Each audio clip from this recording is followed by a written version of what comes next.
Hello po mga kababayan, kamusta po kayong lahat? And once again, welcome back to another episode of Simply Talkies Vlog. Ang pag-uusapan po natin mga kababayan ay itong sa West Philippine Sea, yung paglalayag ng ating mga kababayang Pilipino, no? Diyan po sa ating West Philippine Sea, yung atin ito ng mga grupong akbayan at mga alam nyo na, Pilipino, no? Whether kung ano man po ang kanilang political color. Sabi nga po nung isang abogado, si Attorney Enzo, napanood ko sa isang video na sa panahong ito na tayo ay naninindigan sa West Philippine Sea, iset aside ninyo ang inyong political color. Whether you are yellows, you are pinks, you are red, you are blue, you are green, no? Or anti-government o ganito, magkalaban man kayo sa politika, pero pagdating sa paninindigan para sa ating West Philippine Sea, iisa lang tayong mga Pilipino. Iisa ang dugo nating mga Pilipino. Now, if you cannot do that, no? If you are defending the China, then you are truly a makapili. O ano, sinabi ko sa inyo harap-harapan. Makapili ka. Hindi mo kayang ipagtanggol ang kasirinlan, ang soberenya, ang sovereign rights natin sa West Philippine Sea. Dahil yan, mga yan ay merong pinanghahawakang arbitral ruling na 2016. Pero if you will insist there is nonsense like digong, wala kayong kwentang mga Pilipino. Nararapat lang kayong tawaging makapili. Di po ba? So, ito po, may mga videos po tayo dito. Nakita po natin ito sa mga social media pages. Pagtsagaan nyo na lang po, no? Minsan may sounds yan, minsan wala. At credit po lahat ito sa mga nag-upload sa kanilang mga social media pages, no? Maraming salamat po sa inyo. Sana hindi tayo makopyright. Kung makopyright man, di tanggalin na lang natin. Pero gusto ko lang pong ipakita sa inyo na naglayag po ang ating mga kababayan sa West Philippine Sea para po magbigay tulong sa ating mga mangingisda dyan, no? Mga nakita ko po mga supplies tulad ng gaas, no? At iba pang mga food packs. Okay, panoorin nyo po. Naglalayag na po ang ating mga magigiting na mga kababayan, no? Paglalayag sa Baho de Masinloc. So yan. Maganda po ito dahil kung sabi nga military, ang approach ng China, militar, karahasan, pangbubomba ng tubig. Ang atin namang approach, papayapaan, pagdarasan, pagkakaisa. So yan na po. Sana po maging okay po sila, makabalik po sila ng maayos. Pagkakaisa, pagalang sa international. Oo, ala, magkakabanggaan sila. Ang China, ang kanilang ginagawa dito, pangharas, pananakot, pag-water cannon, karahasan, pagbaliwala sa kanilang pinirmahang kasunduan. Yan po yung approach ng China. Kaya pinapaalala natin sa mga kapatid na mga Chinese. West Philippine Sea! Atin ito! West Philippine Sea! Kapwa human being, fellow human being. Hindi naman tayo laban sa mamamayang isip. Naniniwala tayo sa mapayapang relasyon ng ating mundo. Pero yung gobyerno ng China dapat talaga maintindihan nila na ang bawat karapatan ay dapat nire-respeto, mga kapatid. Ingat po! Yun, si Aling Marie, nandun po sa isang bangka si Attorney Enzo Recto, mapapasyon na. Nauna si Desi.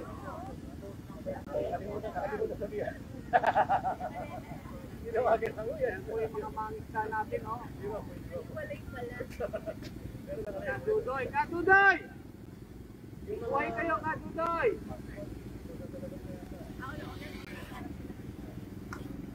Maapaw ang diwang makabayan ngayong araw na ito. Lahat tayo Pilipino, ang sarap maging Pilipino. Ang sarap maging Pilipino, ipagtanggol ang sariling atin. West Philippine Sea! Atin ito! Atin ito! West Philippine Sea!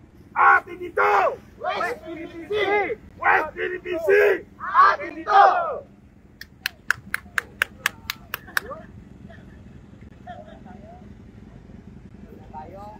Yan po mga kabunyog, masaya tayo, naging bahagi tayo ng isang makasaysayang pagkilos ng mamamayang Pilipino sa pangunguna ng ating ito coalition, ng Akbayan Party, ng iba't ibang grupo na nagmamahal.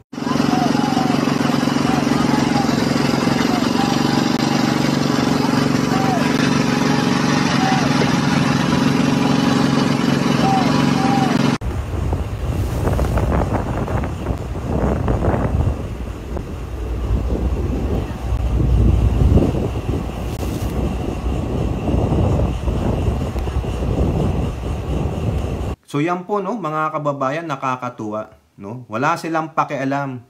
Sabi nga nila, wala kaming pakialam, harangan man kami ng Coast Guard o Maritime Militia vessels ng China o whatever their PLAN, we will still proceed. Iris what iris. O di ba, tatapang ng kapwa nating Pilipino? Handang ibuwis ang buhay para lang sa kapakanan ng inang bayan. Yan ang walang political color. Huwag nyo munang ipolitika yan. We have to do what is we have to do. Fight for our sovereignty. Fight for what is ours. Atin ang West Philippine Sea. Kahit na ano pang sabi ng mga ibang Pilipinong lahi ni Judas Iscariot. Ha? Atin ito, mga kababayan. This time, hindi ko tinitignan ng kulay ng politika nila, whether dilaw sila, whether anti-Marcos sila.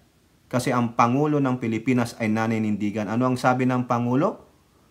I will not allow any square inch of lands to be taken away from us. Wala ni isang mananakaw pang square inch, kaya nga naninindigan ng Pangulo. Tignan nyo ang ginawa sa Skoda Shoal. Pinabantayan na. Baka padala na ng gray ship dyan eh. So what? Diba? International body already knows that China is the one provocating. China doesn't have the rights there in our West Philippine Sea. Isa lang naman yan eh.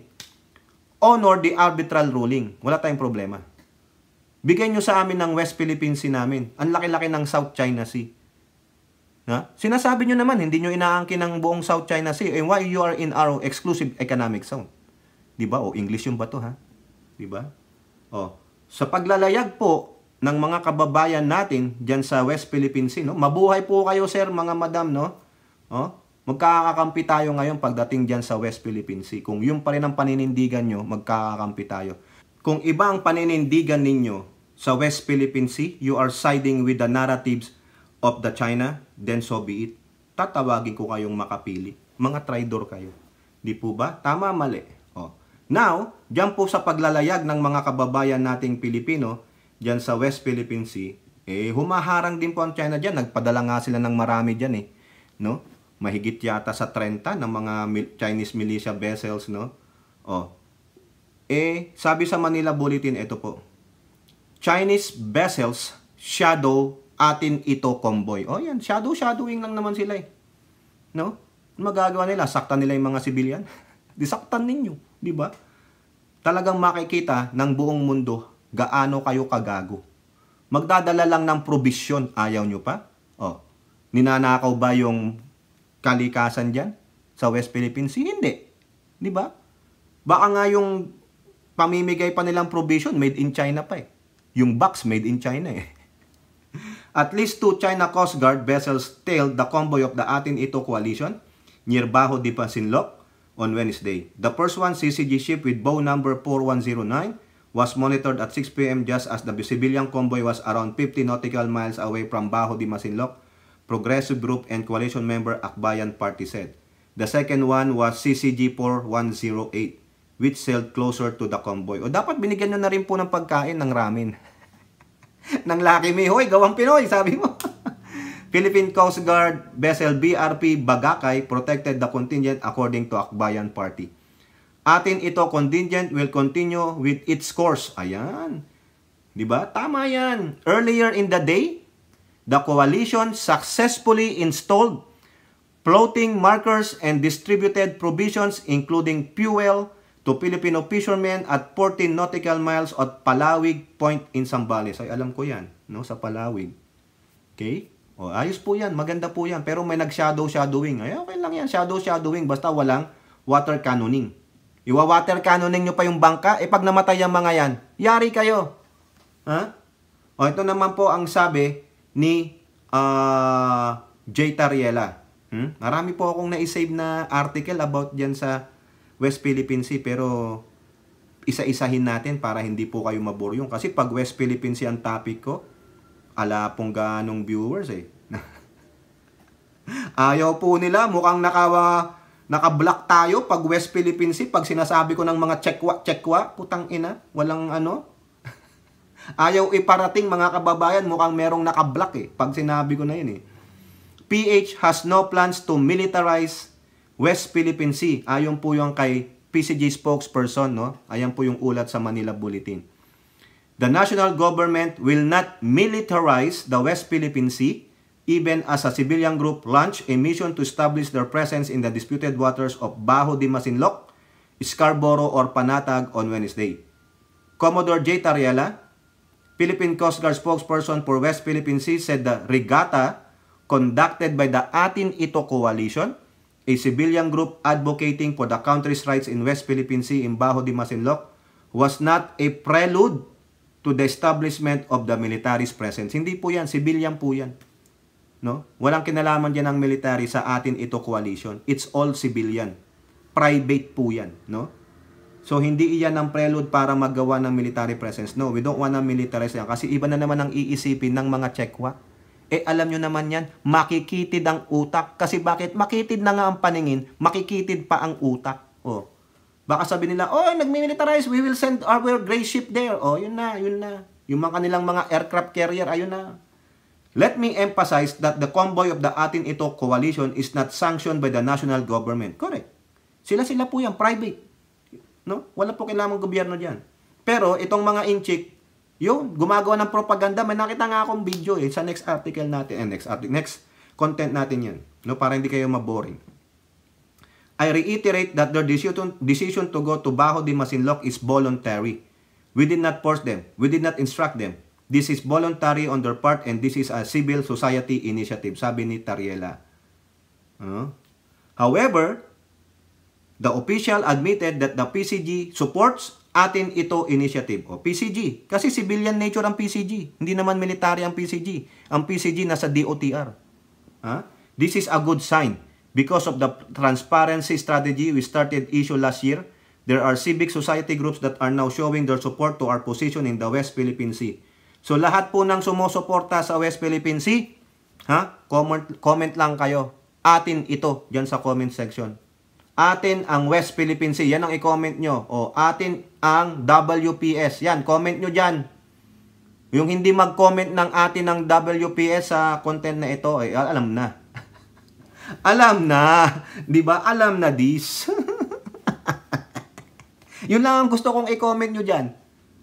Sa video na to. Atin ang WPS. Ayun, at least nakikita namin, kaisa ka namin. Pero pag wala kang may comment, isa lang ibig sabihin yan. Wishy-washy ka. Hindi mo alam kung Filipino inchik ka. Baka naman gusto mong makatikim ng inchik, di ba? Ang kikinis eh, ang puputi. Glutang-gluta. Kailangan ni Tokis niya, nek-nek ninyo. Natural beauty. Pinoy na Pinoy, ita to ita. Itim na itim eh, no? Ika nga nila, black is beautiful. O, di ba? Di ba, Carcleia? Usap kami ni Carcleia kahapon eh. Sabi ko, black is beautiful. Like me, sabi ko. Di ba? Ay Chang, Kai, Elora, Ate Maite, ke. Sasabihin lang sa akin ni Ate Maite, ke, di barbaridad. Si Mami B, tatawa lang yan, natatawa. No? Si Mami Peng, ay, ayoko niyan, ayoko niyan. KJ, si Mami Peng, KJ. No?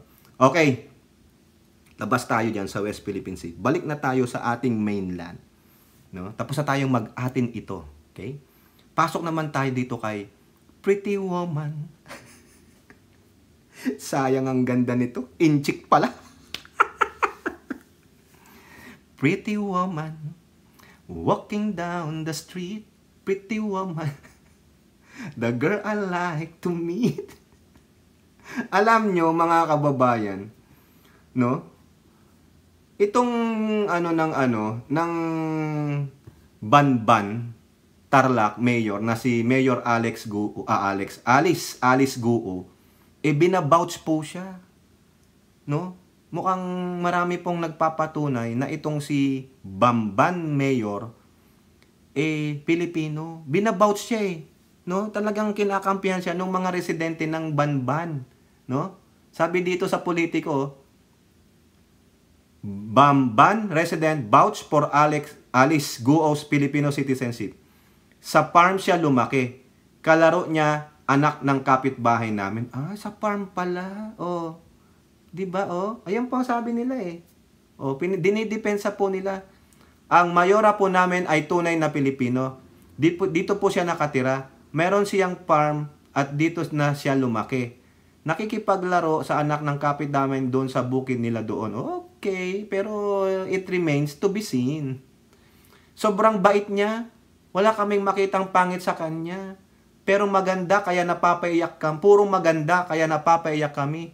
Kaya kung pwede lang pumunta sa Manila para tulungan namin siya. Ayun, binabouch po siya ng mga residente ng Bamban. Mayor, sige na, umamin ka na. Tell us the truth. Sayang ang ganda-ganda pa man din ni Mayor. Pretty girl Di ba? Pretty woman. Now, ito namang sabi ng kumilik. Sayang, Mayor. Sabi mo ng totoo. Sabi mo na. No? Mapapatawad ka naman namin Pero, eto yan, Mayor Mayor Guo. We will forgive, but we will never forget. Di ba, bato? Sa lahat naman, siyempre magpatawad ka. But, do not commit the same mistake. Di ba nga? Once is good. Pero ulit-ulitin, hindi pwede. Hindi tayo pa ulit-ulit magpapatawad.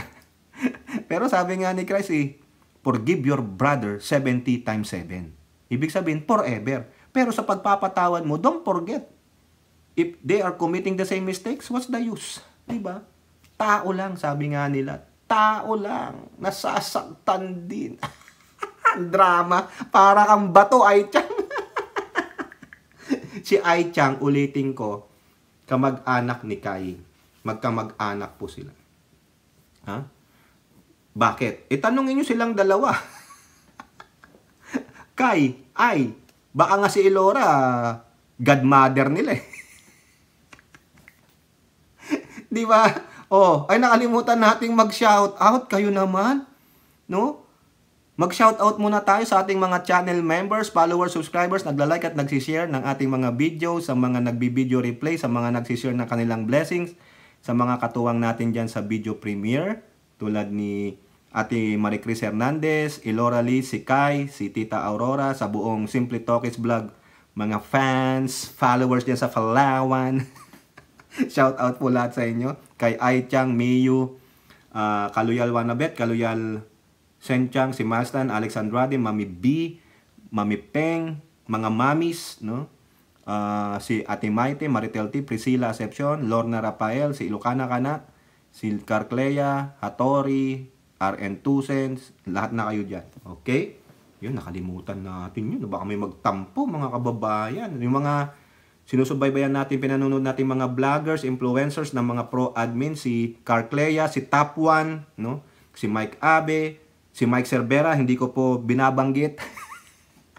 asar na naman sa akin si Sir Mike, no, si Boss Mike. Si Mark Ramos, DJ Byron ng mga poging-pogi, no? Katulad ko. Yan. Si Boss Mike, ano yan, sa top 1, nandun siya sa top 11.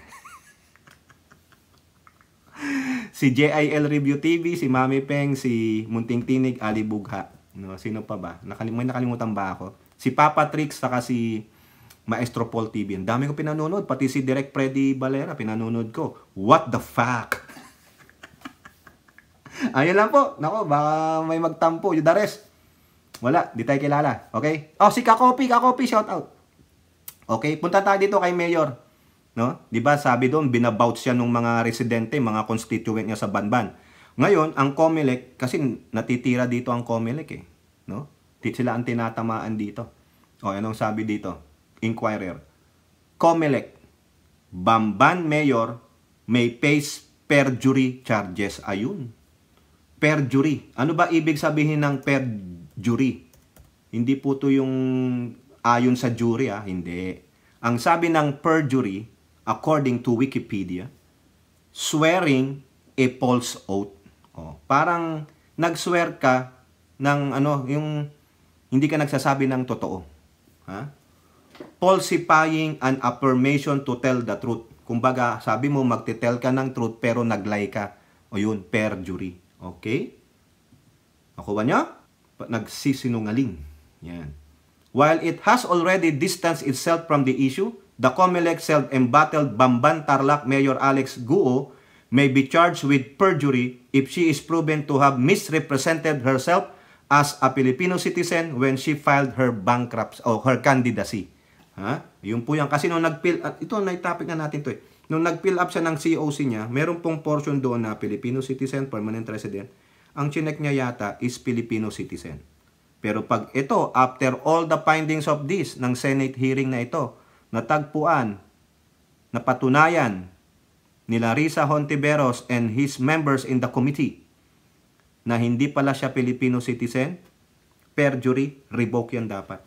Tanggal siya. Dapat ang mismong COMELEC na ang magsabing co-warranto, magmaypal ng kaso sa kanya, that she will be removed as a mayor because she misrepresented herself, perjured herself as a Filipino even though she is not. O diba? That's a straight English pato.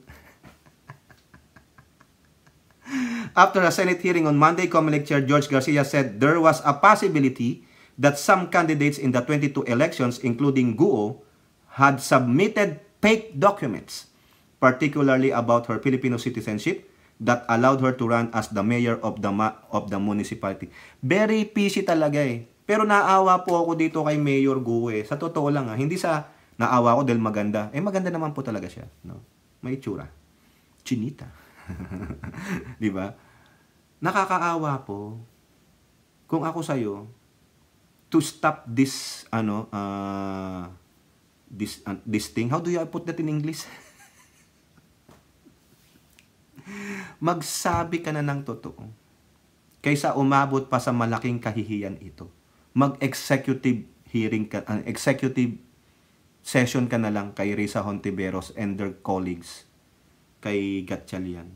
Kaya sabi mo, can I request as executive session para hindi ka na lang mapahiya?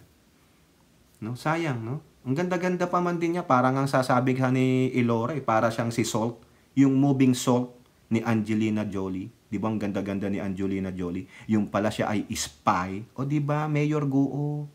Kung totoo man, at least alam na natin that the Chinese government infiltrated the Philippine government with their Manchurian people kasi kagagawan ni Digong. Dapat imbestigahan si Digong dyan. Di ba? If it is proven by the court that she is not really a Filipino citizen, then she can be liable or be charged with perjury. Okay, tanggal ka. Di po ba? Tama lang yan. Matcha-charge ka. No? May kakulangan kasi itong COMELEC Sinasabi nga ni George Garcia, it is a ministerial role.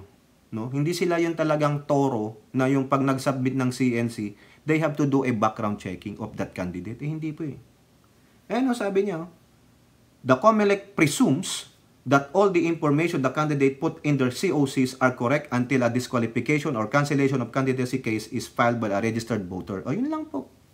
The COMELEC has no right to reject a COC submitted to us. As long as all the items are filled out, we will accept it, regardless if the information they provided are not true. Ayun. Yun ang nangyari dyan, di ba? So, nagsasuggest nga dito si Garcia, no? Garcia previously suggested that Banban voters file a petition for co-warranto before a regional trial court questioning Guo's citizenship. Sino naman maglalakas na mag-file ng co-warranto sa mga Banban voters? Yung sila nga yung iba sa kanila, they are vouching for her na siya ay Pilipino. Parang ganito po lang yan. Yung sinasabi nilang ministerial role ng COMELEC, yung pagtanggap ng COC. Dito po, no? Pag may aplikante, magpipill up yan ng I-9. Yung mga nandito ako nakita ko yan I-9 yan. Employment yan, parang yung information mo. Doon sa I-9 na yan, I-9 ba tawag nila? No? Tama yata, no? Yung form na yon, kasi submitted yan sa Department of Homeland Security dati. Nagbe-verify. I-check lang doon. US citizen, permanent resident, or ganito. Pag may nag-check ng US citizen, wala yun. Lalo na HR, dati nun hindi napakahigpit eh. No, wala pang mga regulation na ganito. I-check mo sa ganito sa website ng ganito, ng gobyerno, kung totoo ng US citizen yan. Ang mahalaga dyan, na-fill up niya yun, napirmahan niya, tapos meron lang siyang copy ng Social Security Card. Sa Social Security Card, hindi mo rin mabiverify yan kung US citizen siya, hindi. Basta ang malaga, dun sa system na ine-enter namin yung information, yung Social Security Card, pag hindi nag-red flag yan, okay yun, tanggap na yun. Walang verification. The ministerial role nga lang eh. Pero ngayon po, talagang mahigpit na. Kasi nga sa mga illegal, yung mga fake documents, lalo nang napipeke, Social Security Card dito. The Social Security number is so important. Hindi mo pwedeng iwala yan. Kasi pag nawala mo yan, that's very unique for you. Lahat yan matutuntun ka because of that unique 9-digit numbers. Pag nawala mo yan, nako, at na-identity tip ka, nako, ang hirap pa man din. No? Correct me if I'm wrong doon sa mga nandito ha. Kasi napasok po ako sa HR eh. Kaya alam ko yan. No? Nakakita nga kami, nagre-red flag eh. O bakit ito? Iba yung social security number nito. Nare-red flag. Walang ganitong social security number. Kasi yung gamit naming system, may verification na. Kaya huling-huli yung hinahire na dishwasher sa facility. Oy, malalaman mo, illegal ka na. Illegal to. Sabi na, nagpagawa lang to ng Social Security Guard dyan sa LA. Huling-huli po. Dito, si Mayor Guo, iniisip ng COMELEC na if she misrepresent herself, telling on her COC filing na she is a Filipino but she's not, then she perjured or ginago niya yung sarili niya, dinadaya niya ang state, then she should be prosecuted. Yan. Ngayon, ang gagawin dito, paano na po, ang tanong natin, paano na COMELEC Chairman Garcia, pag sakaling ganun nga napatunayan, walang nagko-waranto, what the COMELEC will do? Baka magsasuggest ang committee ni Hontiveros. She should be removed because she, malaking kasalanan po dito yan. Dito sa Amerika, if you said you're a US citizen and you're not, pwede ka ma-deport. Kung green card holder ka at sinabi mong US citizen ka and you're not, pwedeng mawala ang green card holder mo because that's a crime. To tell, lalong-lalo na sa federal agents, yung mga border patrol, you tell them that I'm a US citizen and you're not, huhulihin ka. Perjury. Pwede ka nang ma-deport nun. Oo. Kaya yung mga green card holder, pinag-iingat pa rin dito. Ako lagi tinatanong dyan eh.